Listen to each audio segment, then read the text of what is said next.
Agora nós vamos entender da onde sai a tese e como que a gente faz para escrever uma tese muito legal e muito simples. É muito importante você entender que a tese, por mais que a gente fale muito nela, ela não é a parte mais importante do seu texto, mas ela é uma parte fundamental que você escreva bem. Então, vamos entender de onde vem essa tese e o que a gente faz com ela agora. Olha só, primeira coisa que eu faço quando eu penso na tese é justamente entender que a tese é a opinião que você tem sobre o problema do tema.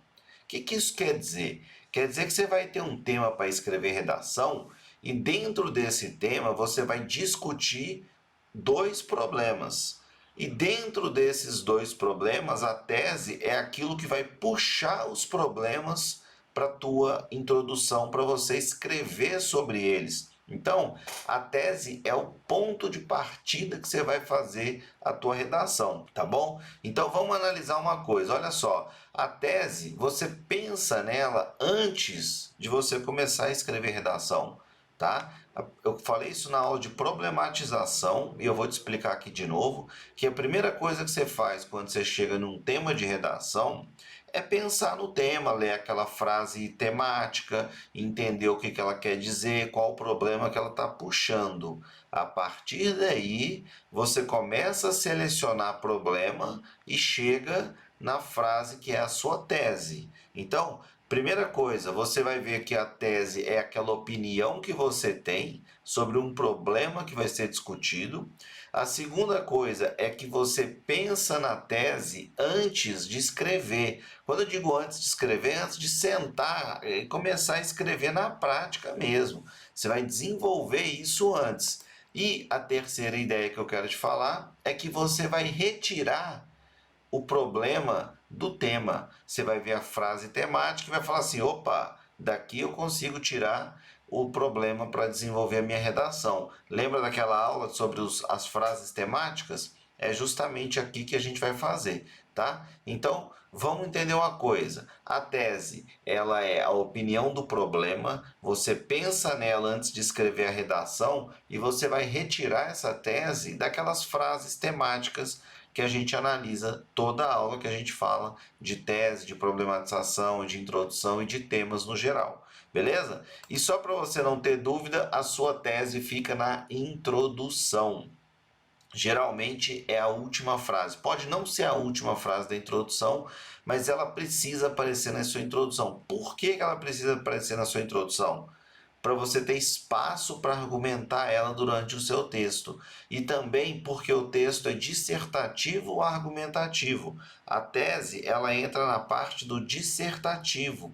Toda dissertação precisa se desenvolver através de uma tese. Então você apresenta a sua tese e depois argumenta sobre a sua tese. Joia? Vamos ver alguns exemplos e você vai entender perfeitamente como que se faz uma tese. Exemplo de tese agora para a gente trabalhar a questão do índio no Brasil contemporâneo. Olha que tema legal, a questão do índio no Brasil contemporâneo. O que eu faço sempre que eu vejo um tema? Separo problema de assunto. No caso aqui, a questão é o problema. Lembra, Enem 2014, publicidade infantil em questão no Brasil? Qual que é a questão do índio do Brasil contemporâneo? O que a gente vai discutir sobre os povos originários do Brasil, certo? É isso que a gente vai fazer. E o índio no Brasil contemporâneo é o nosso assunto.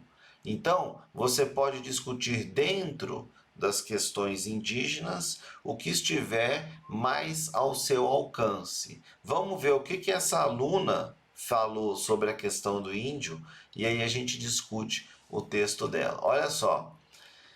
Desde a invasão dos portugueses ao Brasil, os costumes e as terras dos povos indígenas foram modificados e, atualmente, com a globalização e a expansão da economia brasileira, os resquícios de ocupações e da cultura dessas etnias estão fragilizados. Logo, é um desafio mantê-los em sincronia com a realidade brasileira. Opa!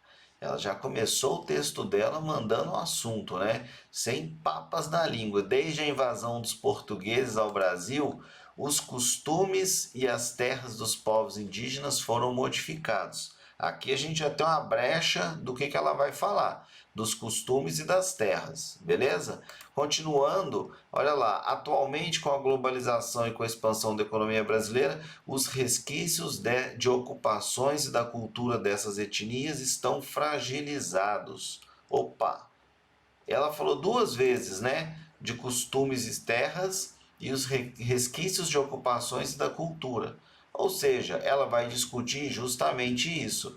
A cultura indígena na sociedade atual, como ela é tratada, se ela é desvalorizada, se ela não é desvalorizada, e a relação dos indígenas com a sua terra, ou provavelmente a relação que os garimpeiros, os grileiros, os madeireiros, enfim, que a gente está vivendo no Brasil, que o pessoal está tirando a terra dos povos originários e entregando a essas pessoas, né, os agronegócios da vida. Então é isso que ela vai discutir no seu texto, ok? E a tese dela, nesse caso, é uma tese conclusiva, logo, é um desafio mantê-los em sincronia com a realidade brasileira. Ou seja, ela apresentou a problematização e já deu a ideia de conclusão que precisa manter esse em sincronia, né? O desafio mantê-los em sincronia com a realidade, que são os povos indígenas junto a essa expansão da economia brasileira. E aí ela vai discutir no texto a questão das terras e a questão cultural indígena, tentando fazer justamente essa sincronia entre o povo brasileiro não indígena e o povo brasileiro indígena, como que eles vivem hoje. Beleza? Se você tiver alguma dúvida, faz um comentário aqui que eu te ajudo, tá? E vamos desenvolver mais a sua tese. Espero que você tenha gostado, achado fácil e vamos para frente, porque para trás não dá mais. Um abraço.